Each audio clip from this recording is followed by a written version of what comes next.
Hello friends, Yusuf Ali ഇസ്ലാമിൻ്റെ ചരിത്രത്തിലെ നിർണായകമായ അവസാനത്തെ ഭാഗത്തിലേക്ക് ഏവർക്കും സ്വാഗതം.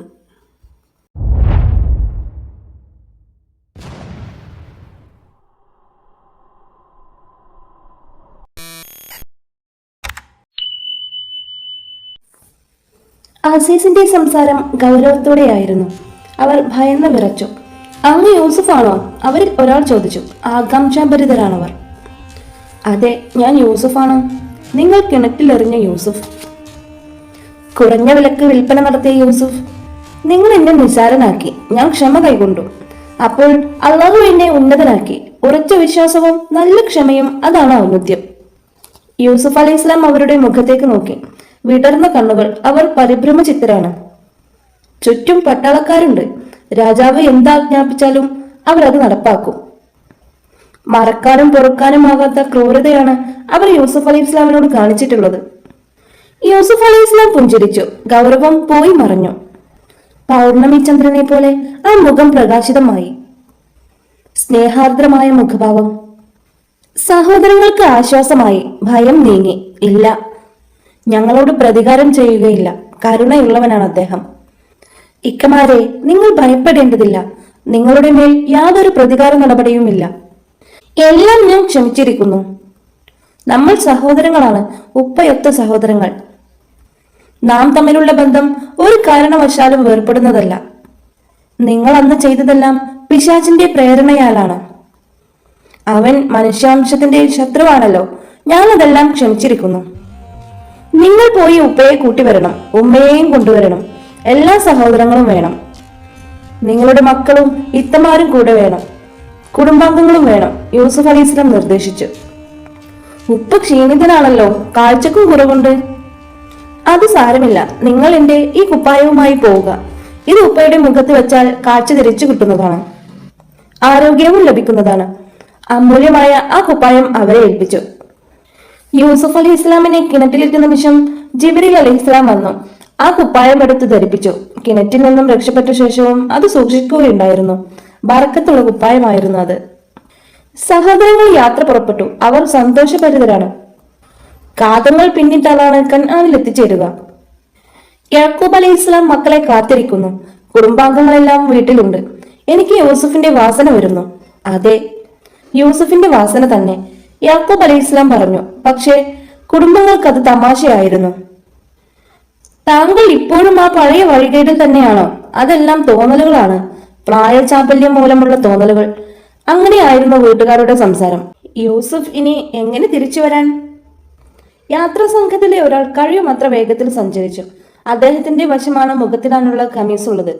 കുന്നുകളും മലകളും താണ്ടി അദ്ദേഹം കൻആനിലെത്തി. വളരെ പെട്ടെന്ന് ഉപ്പയുടെ മുഖത്ത് ആ ഖമീസ് വെച്ചു. അത്ഭുതം! യാക്കൂബ് അലൈഹി ഇസ്ലാമിന്റെ കാഴ്ച തിരിച്ചു കിട്ടി. മുഖം പ്രസന്നനായി.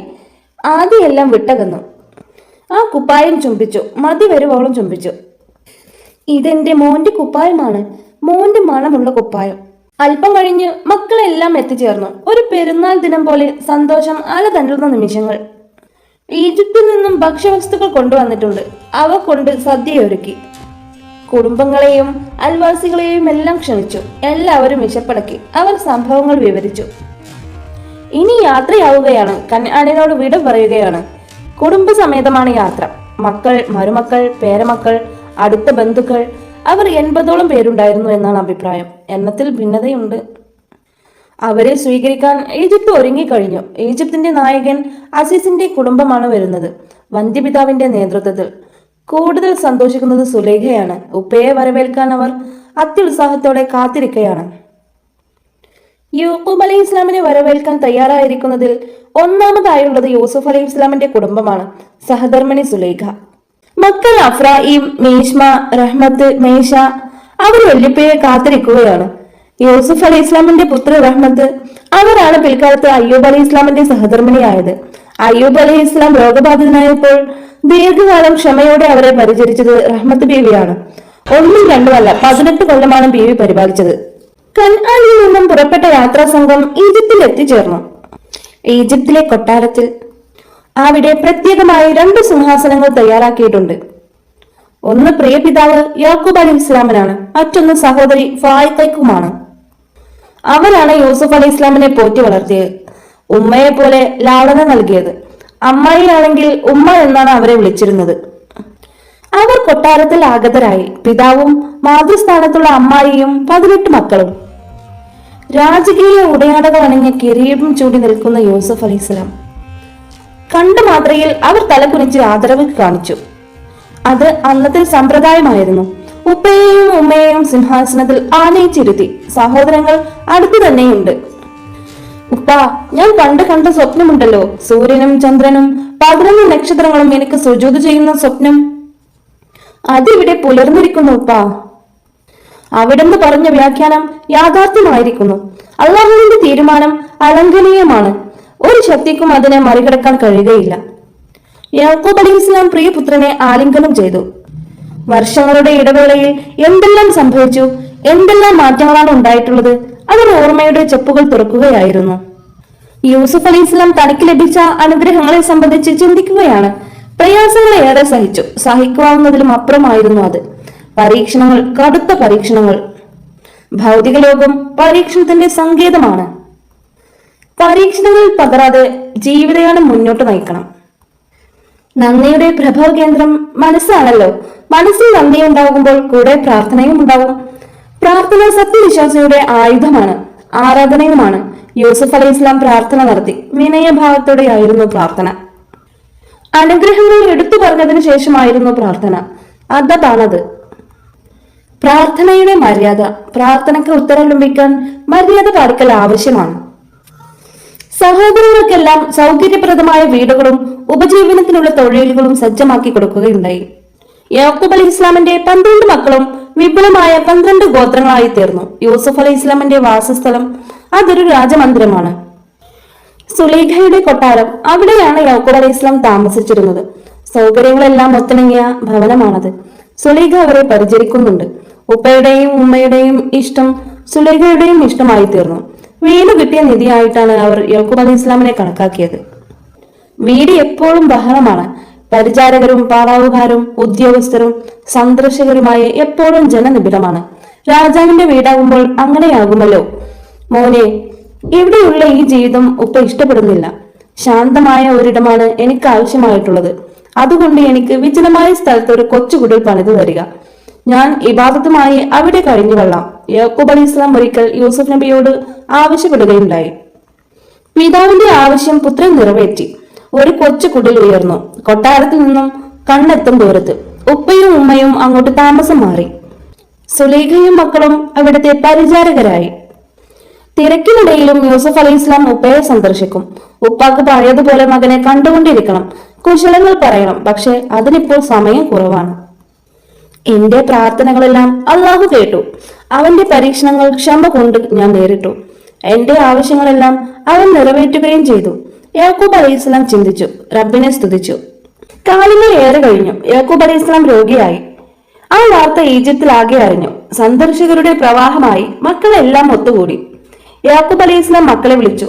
ഞാൻ മടങ്ങുകയാണ്, എന്റെ നാഥനിലേക്ക് മടങ്ങുകയാണ്. എന്റെ ഉപ്പ ഇസ്ഹാഖ് അലൈഹി ഇസ്ലാമിന്റെയും ഉപ്പുപ്പ ഇബ്രാഹിം അലൈഹി ഇസ്ലാമിന്റെയും സമീപത്ത് എന്റെ ജഡം മറവ് ചെയ്യണം, വസിയത്ത് ചെയ്തു. യാക്കൂബ് അലൈഹി ഇസ്ലാം വഫാത്തായി. 117 വർഷത്തെ സംഭവ ബഹുലമായ ജീവിതത്തിന് വിരാമം കുറിച്ചു. ഈജിപ്തിലാകെ ദുഃഖം നിറഞ്ഞു. തേങ്ങുകയാണ്.